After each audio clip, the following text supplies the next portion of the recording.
when the replay official did not stop the game? I'm not going to comment on that. I'll get fined for the rest of my life if I get commented on that. We had a great belief in our locker room. We didn't have to do anything special, just be us. I was so proud of this team. We had so much fun, it ought to be illegal. Any idiot can say whatever they want, and they usually do, and they're negative. And all I see, to me, I've gotten to a point now when I see things like that, I feel sorry that those people feel that way, that their lives don't have the purpose, the passion, and the excitement and the enjoyment that some of us do. Our purpose is to win, make no mistake about it, but it's to win the right way. And our goal, our stated goal, is going to be to win the to win the SEC East. Talk about the reception you received from the fan base. Did you ever think you'd be kissing and hugging babies at the tarmac when you got off the plane? A lot better than another tarmac experience that I had. I didn't think of it. It was like an anniversary or something like that. We're coming, and we ain't backing down. And as the head football coach at South Carolina, my job is to do what I feel is best for the University of South Carolina football program today and going forward in the future, and that's what I did. We wish him well, and have nothing but we wish him well. Welcome in to the latest episode of That SEC Podcast. My name's Michael Bratton. I go by SEC Mike on Twitter. And I'm flying solo once again. I know I said Cousin Shane would be on this one, but don't turn it off just yet because we got a terrific guest. I think one of the best out there doing college football, podcasts, Twitter. He does it all. Video. His videos are outstanding. Josh Pate, 24/7, host of Late Kick on 24/7 Sports. He's going to join us here in a few, and I got him to hit on just about every SEC team. I think we may have hit on all 14 here, so I certainly appreciate the guests that give us a deep dive on one or two teams, no doubt, but hitting on all 14 teams, that's what this show's all about, so I'm glad Josh was able to do that for us, and he provided some really terrific insight after he and I kind of went back and forth on Twitter. But we'll get to that in just a second. Before we get to not a ton of news, so a good time to bring out a guest. Shane is going to be on the next one. He's promised this time. We've got a really fun show topic lined up. It's going to be a good one. But that'll be on the next one. Not a ton of news, like I said, around the SEC. Before we get to what we got, found another great clip. Had to share it with you guys. This is Peyton Manning. You'll hear Eli in here too. But Peyton, if you don't know, he's a notorious prankster. Switched David Cutcliffe's iPhone to Chinese. I put Cutcliffe's phone in Chinese last night. And Cutcliffe was using Siri, trying to get it out, and Siri was talking in Chinese. Cutcliffe was so rattled. He's asking Siri, please put my phone back into English. How long did it take you to get it out of Chinese? I got it out after y'all went downstairs. Oh, okay. And then when I came down, Siri got it out for you? Yeah, Siri. All right, so I don't want to make fun of David Cutcliffe's age because he's still getting it done. A lot better than a lot of these other coaches out here. But, you know, he was struggling. He had to have been struggling. I imagine Shane's struggling. Imagine how many hours it'd take Shane to get his phone off if it was on Chinese settings. Maybe that's the punishment I'll duel out next time I see him. But I just thought that was a terrific clip. Had to open the show with that. But like I said, we got a couple things to hit to, so let's jump it all down to Athens. Bulldogs, sick 'em! Big news for the Bulldogs. Something, hell, I didn't know this was coming this quickly, but I did kind of hint at it on the last podcast. Kirby Smart talking about the defensive backs and needing to see more and all this, but hey, help is on the way via West Virginia defensive back Tyke Smith. He was an All-American at West Virginia last season.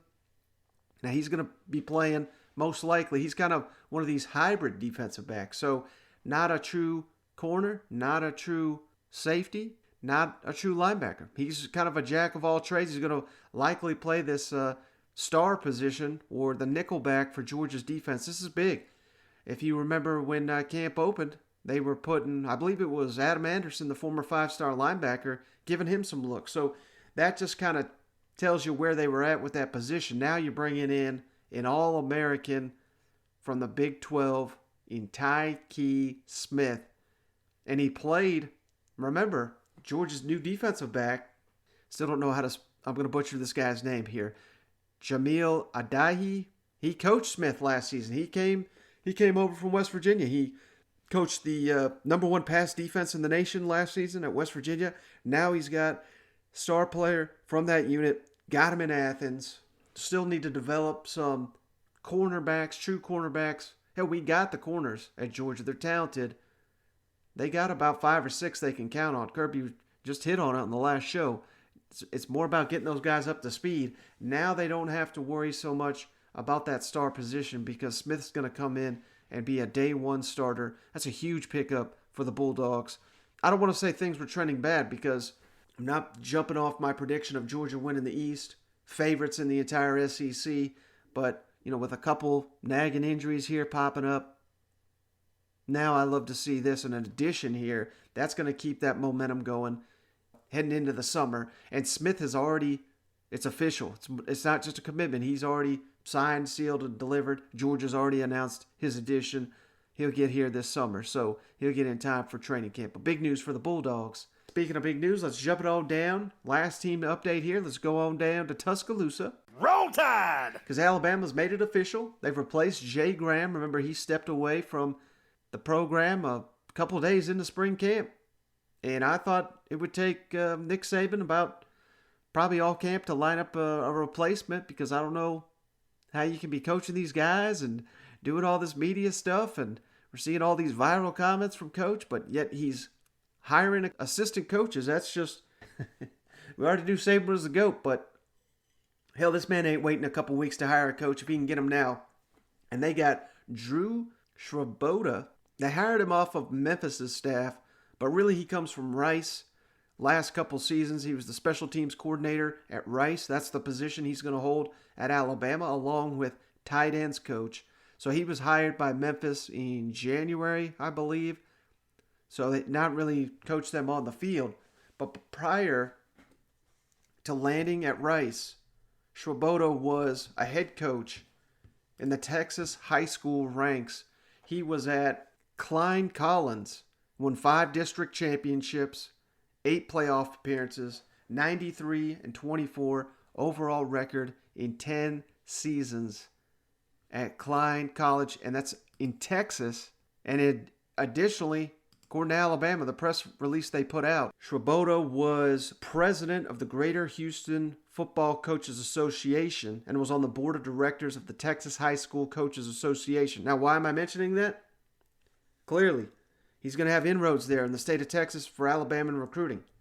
And not that Alabama needs any help anywhere or in the state of Texas for that matter, but you got to remember they lost Jeff Banks to Texas this offseason, went with Steve Sarkisian, and Jeff Banks was kind of their ace guy there in the state of Texas. So down a guy like that, I think that kind of tells you everything you need to know with the direction of this hire. Saban probably wanted to make sure that he had a coach here with inroads in that state.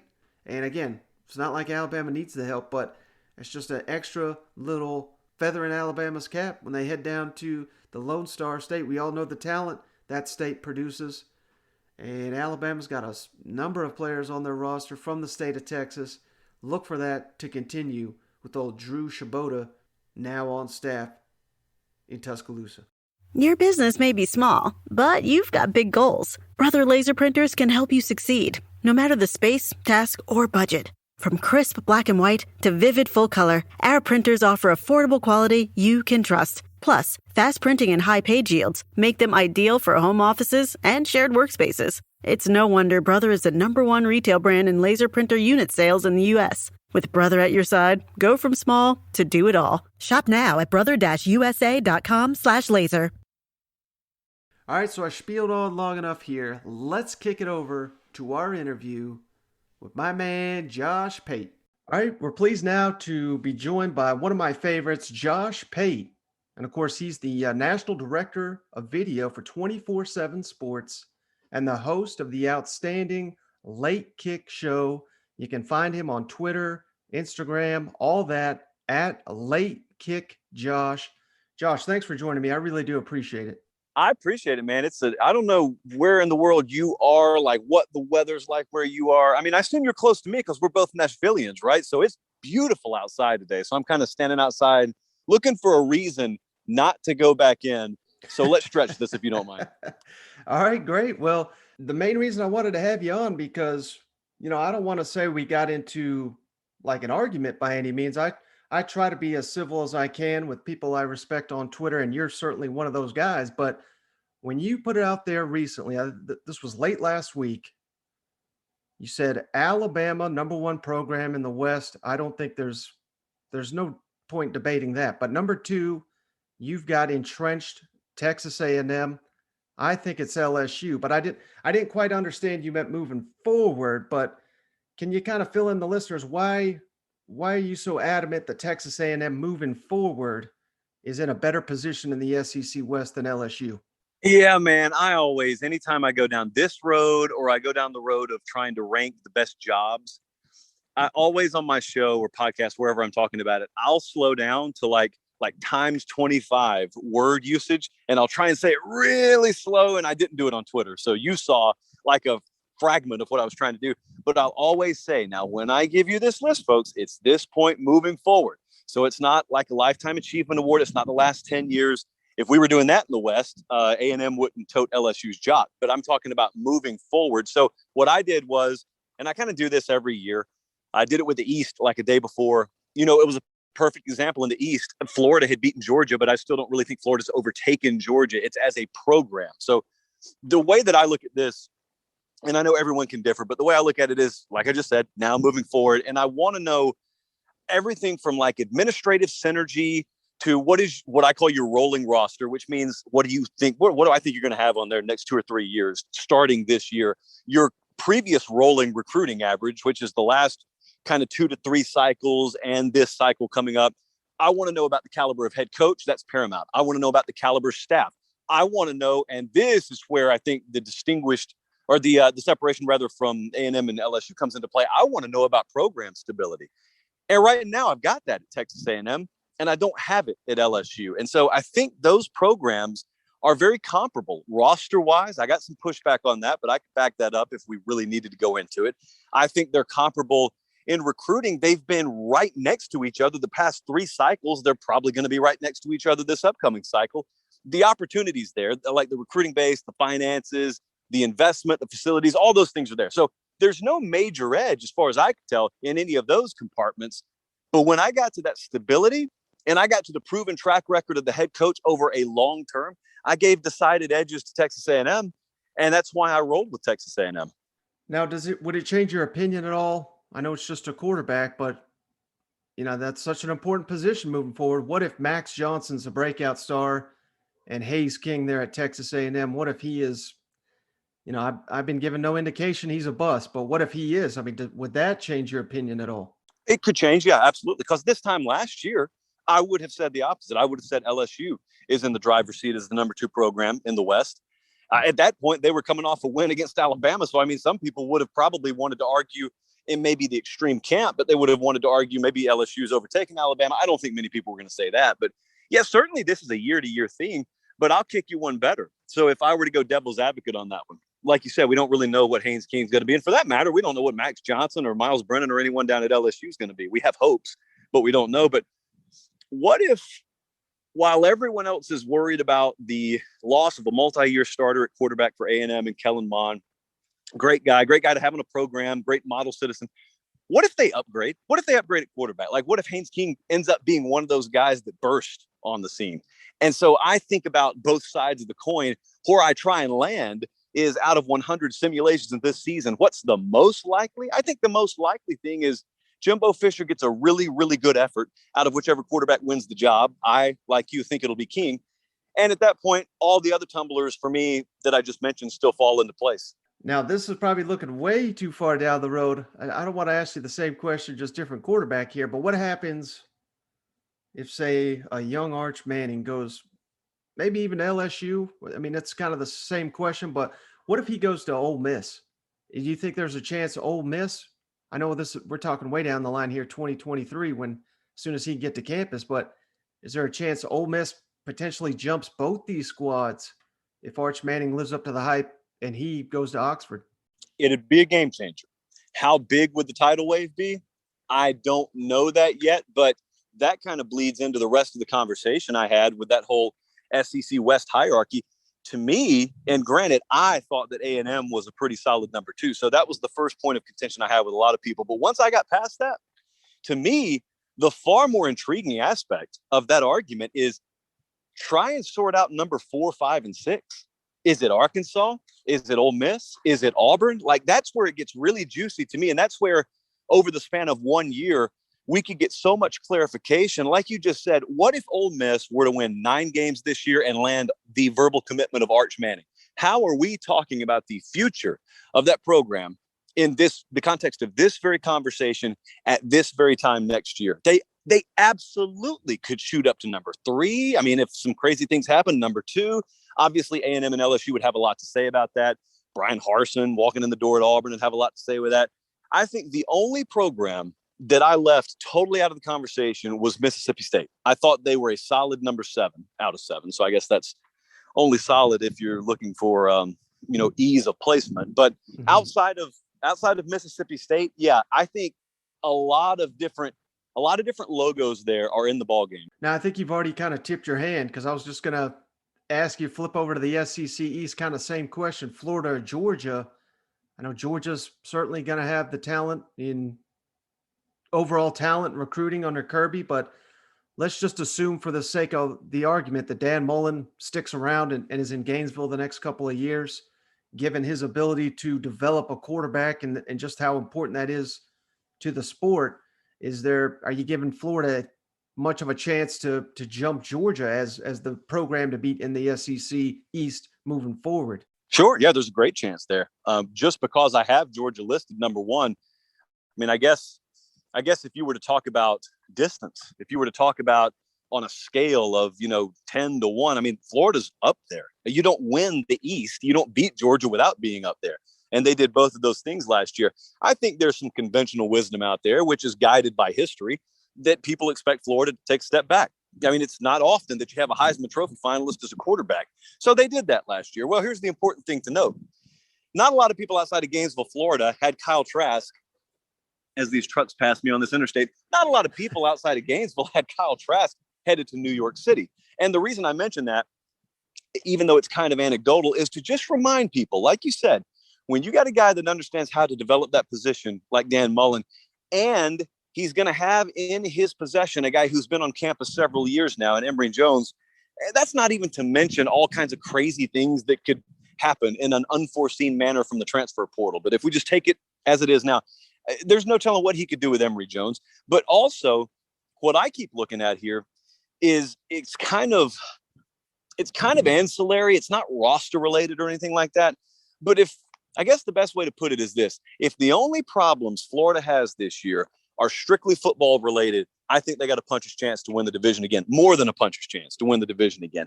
The main concerns that I have for Florida are extenuating in nature. I don't like, for example, a lot of the bristling and back and forth that they've had down there about Dan Mullen's contract. If I'm a Florida fan, so let's pretend I'm a Florida fan for a second, it makes me uneasy.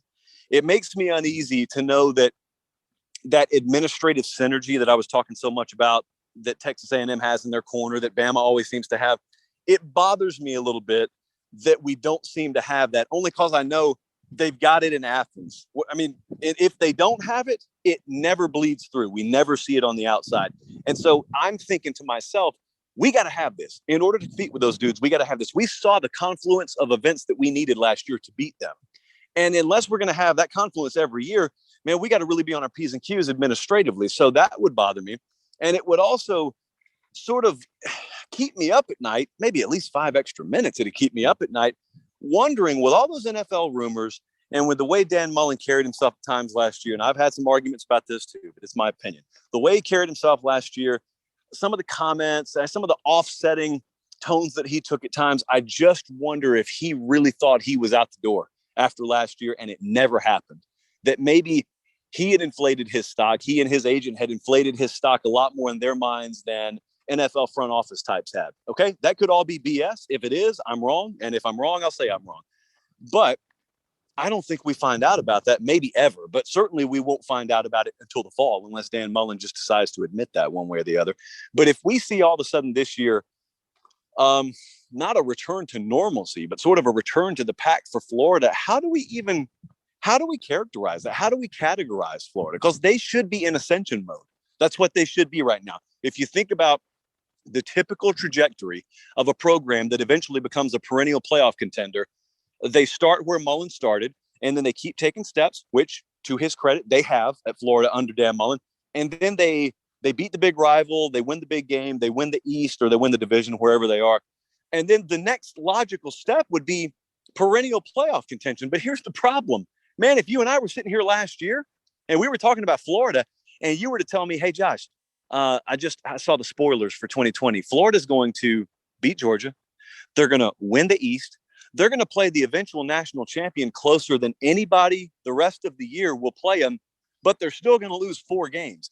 I would have laughed in your face. I wouldn't have laughed because I thought Florida was incapable of doing one of those things, but it's impossible to do both. How are they going to beat Georgia, win the East, play Alabama to win a touchdown, and still lose 4 games?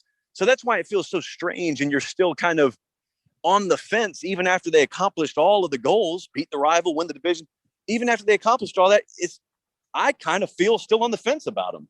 Yeah, the best joke I heard after the season, I wish I could take credit. I didn't originally say this, but Dan Mullen managed to go 8-4 with the 10-game schedule. So it's amazing. It's truly amazing.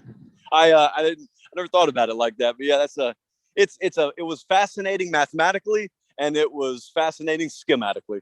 Now you're very plugged into the Alabama program, so I really wanted to ask you this, because I keep hearing rumblings, and I have no idea the validity to these. That's why I really wanted to ask you that Bryce Young, maybe, it's not a lock that he's going to be the starting quarterback. Hearing a lot of good things about Paul Tyson, assuming that Bryce Young is, let's hope that he's 100% healthy by the time the season rolls around.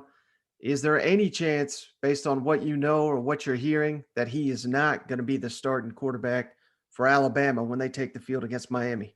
No, not realistically. Again, unless, like you said, injury is a factor. I have not heard anything credibly that would indicate anything other than that's his job to lose. And when I say that's his job, I don't mean a 65-35 type battle. I mean a 90-10 type battle. Mm-hmm. And by the way, that's not me knocking Paul Tyson. Paul Tyson, when he got on campus, was not a kid I thought was really going to factor in seriously for any kind of playing time. And maybe he still won't at Alabama. But what I'll say about Paul Tyson now that I wouldn't have said previously is I think that's a guy that could be a starting quarterback for a lot of legitimate Power 5 programs. That's not an encouragement to get in the portal. Really doesn't matter if I encourage someone or not. They do it anyway. But if, let's just say, we looked up and his name was in the portal after spring, and that's not anything I've heard, so it's purely speculative. But if that were to happen and he landed, again, I'm going to pick names out of thin air, at like a Wake Forest or a Kansas State, a program like that, programs that are legitimate Power 5 programs, I could see him starting at one of those. I could see him succeeding at one of those places. He has worked his tail off.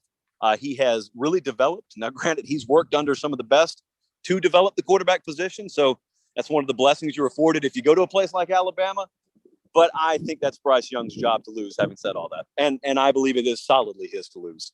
All right, so we're going into a season with we got 4 coaches in the SEC going into their second year, and they all had at least some success on the field. We got Arkansas under Sam Pittman, Ole Miss, Lane Kiffin, Mississippi State at Mike Leach, Missouri with Eli Drinkwitz.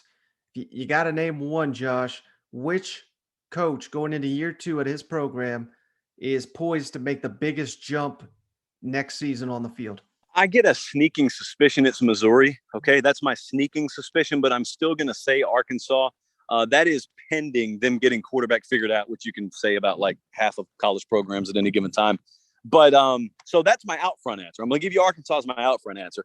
The reason that I'm going to spend more time talking about the dark horse answer is because I don't know if it feels this way to you, but it feels this way to me. Arkansas, once the season got rolling last year, they got a lot of attention. Missouri didn't get a lot of attention because they didn't do as well as Arkansas did. However, I watched them. I think they opened against some big team. They may have opened against Bama. I remember watching them, and they were a huge underdog. But I think they had an admirable showing in week 1. And then if I remember, they were at Tennessee a couple of weeks later and played one of the worst games that you would have seen them play all year. And I really thought that was a team poised to do some things that kind of got knocked off their track a little bit, and they never got on it. And my mental notes that I kept telling myself last year with Missouri were, this team's better than the record's going to end up showing. Just make a footnote in your mind, because this time next year, they are going to be very undervalued, and that's some property you're going to want to buy. Also, they're halfway to Canada for most people in the SEC, so they don't really stay on your radar if they're not up there doing something like they did, under Gary Pinkel in the mid-2010s, I guess is what we call that decade. So they're off everyone's radar. I think Drinkwitz is a really sharp guy. He does not have to operate under the same white-hot spotlight that you typically ascribe to other SEC coaches. It's a more workable division. I don't know if it's winnable for him, but it's a workable division. So for those reasons, I'm very excited to see what Missouri does this year. And I'll add one on for you. I know he's not a second-year head coach. It feels like he's been here forever. Mark Stoops is overhauling everything philosophically on offense at Kentucky. And I'll be really interesting to see what he does there, because he's got all the equity in the world. He knows he's got his ceiling pressed against, or his head pressed against the ceiling right now. They've achieved probably everything they could achieve doing it the way they did it. So he's changing the way they do it. They could crash and burn spectacularly, or they could all of a sudden break through and get to a new level there. So there's a whole lot of intrigue. We talked about the second level of the SEC West. There's a whole lot of intrigue on the second level of the East this year too. I wasn't planning to ask you this, but you just made me think of something with Mark Stoops there, because I've said I think he's got the best contract in all of college football. I was pumping them up last offseason. I thought they were not a disaster, but close to it. Yet I hear nothing of a hot seat talk. If the guy wins 7 games, he automatically gets a contract extension. If he wins 10, he automatically gets a 2-year extension. So let me ask you that. Do you think he's got the best job in terms of, never having to kind of worry about his job status here in the SEC? So there are 2 levels of jobs in the SEC. I ranked them this past year. I had Kentucky in my top 6 in the entire conference, and some people thought that was ludicrous because they didn't really get where I was coming from. Like, I think Kentucky is an infinitely better job right now than South Carolina. Okay, you could argue about the stature of the programs, but we're talking jobs here. And I don't really think most people who argue against this have taken a deep dive into the finer points of the Mark Stoops contract. I mean, not only does the guy get rewarded in terms of attaboys and slaps on the back for winning 7 games, dude, it's worked into his contract. They're actual escalators when he wins 7 games. And that's the benefit of being at a basketball school and doing good things in the sport of football. And then the second part is, when I talk about the different tiers, it depends on who you are. If you're Nick Saban, the Kentucky job would not be attractive for you. Okay, Alabama is it. Or if you could get Georgia or Florida, LSU, A&M, those programs. But if you can't lock one of those down, and you're of the mentality that you enjoy the freedom and you enjoy a little bit more balance in your life, and you don't have to work 115 hours a week, man, there is nothing better in the country than the Kentucky job, because you get SEC money, you get SEC acclaim, you get to be on that stage, but you also get the relative anonymity of like an ACC job that's not named Clemson or Florida State or something like that. And so you get the best of both worlds. You still get huge money, but you get to operate out of the spotlight a little bit. Mark Stoops can go out to eat. Like, Mark Stoops can go for a jog around town. He can do those things. He's not John Calipari. He can do those things. So yes, man. And if you don't believe what we're saying is true, go read Mark Stoops' contract. It's like someone walked up to you and handed you a blank check and some blank pieces of paper and a pen and said, come back to us when you have what you want to work under. All right, last thing for you, Josh. I just wanted to hit on the new coaches here in the SEC. We got Bryan Harsin at Auburn, Shane Beamer at South Carolina, Josh Heupel at Tennessee, and Clark Lee at Vanderbilt. Which one of those coaches has the most successful year one, and which coach has the most successful tenure at the school that just hired him? And if you guys haven't seen it already, you got to go check out Late Kick. Josh did a really good breakdown recently on the expectations for each of these coaches. But So once again, which one is most successful this season, and which is most successful for that entire tenure, do you think? Boys, like you said, I did a breakdown on this. It was hard because there are no easy answers to me. It's different entry points. So I kind of exclude Heupel from this because his entry point is totally unique unto any of the rest. The rest of them at least know they can see the floor when they walk in the room. Heupel's walking into a house, he can't see the floor. It's totally dark. He has no clue what he's walking into. So the answer is not Heupel.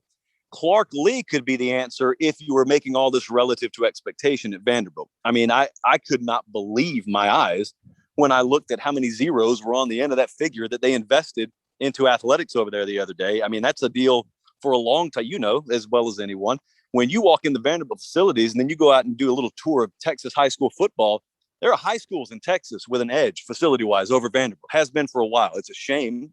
It's not something that belongs in any major conference, much less the SEC. So that's a longer-term deal, but it's really good that with the hiring of Lee, they've also invested, kind of put the money where the mouth is. So it may be him this year if you factor in expectation. I don't think it's going to be Beamer, only because even if they do have this immediate click and synergy and all that sort of thing, their schedule is a nightmare. And so I think probably the answer would be Harsin. But even with Bryan Harsin being my answer, everybody I talk to in and around sort of that sphere, that Auburn sphere, none of them poo-poo the hire. Like very few of them say, "Oh, I hate that hire." They say, "Yeah, I'm on board with it." Like they're willing to get on board with it. He came in there, he wore the orange and blue tie, he said all the right things. So, he sold himself as an Auburn man. But at the same time, they know what they're up against and they know who they just fired, which is the whole thing behind, my hesitancy with endorsing the firing of Malzahn. I can't tell you they upgraded definitively over Malzahn. And if you're not definitively upgrading by default, you don't need to make a coaching move. So who would you say? I mean, my answer is Harsin, but man, you could change my mind in like 5 seconds if you wanted to. Man, it's tough. It is tough. I think I would go Harsin as well. I think Shane Beamer has a lot of potential. I don't think that Shane Beamer is going to be very successful this year. And they've really, really got to be able to recruit outside this state because I'm not seeing a ton of talent. So if they can manage that, I think he could be kind of like almost like a Sam Pittman-esque type hire for South Carolina. That's it. That's it. That's exactly what even if they lose games this year, if it has the feel that Pittman and Arkansas had last year, he's the answer to this question. And then they know, or at least they could think solidly that they hit a grand slam. They've got a unique cultural fit, which is what you always want in the sport of college football. Yeah. And the only challenge there for me is theoretically they do well and then they lose a coordinator to a promotion. So now he's got to constantly be replacing those guys, but he's been around the block. He's been all over the SEC. He's been to the Big 12. He's been to the ACC. He's got enough contacts to where I've got confidence that unlike maybe Coach O, where he struggled to hire some coordinators, I think Shane Beamer is going to find some success, identifying those next coordinators that he needs when he hopefully does lose guys to promotions. You know what?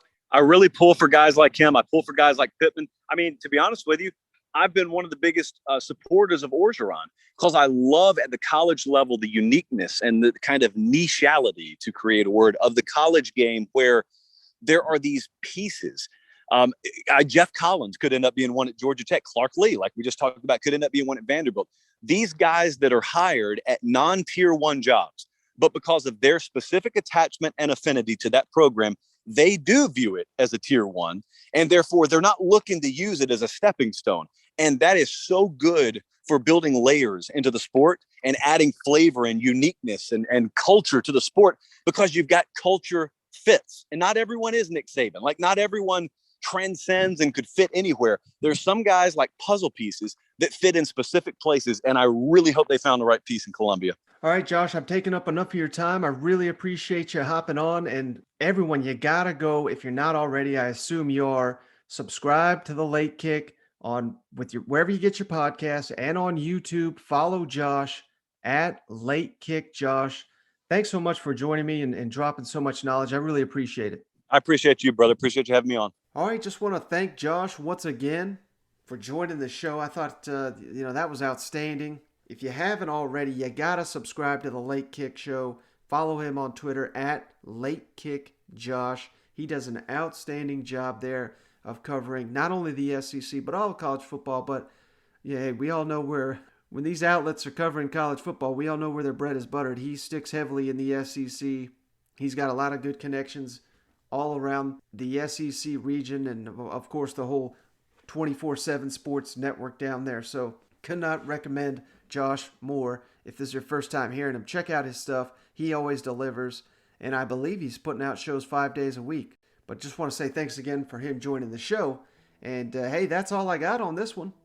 I hope you guys appreciated this. I'm trying to get these things out more and more as we got news here in the spring, because here in a couple weeks, I believe spring games, we got in two weekends, we'll have a bunch. And then 3 weeks from now, we'll have several more. And then things are really going to dry up.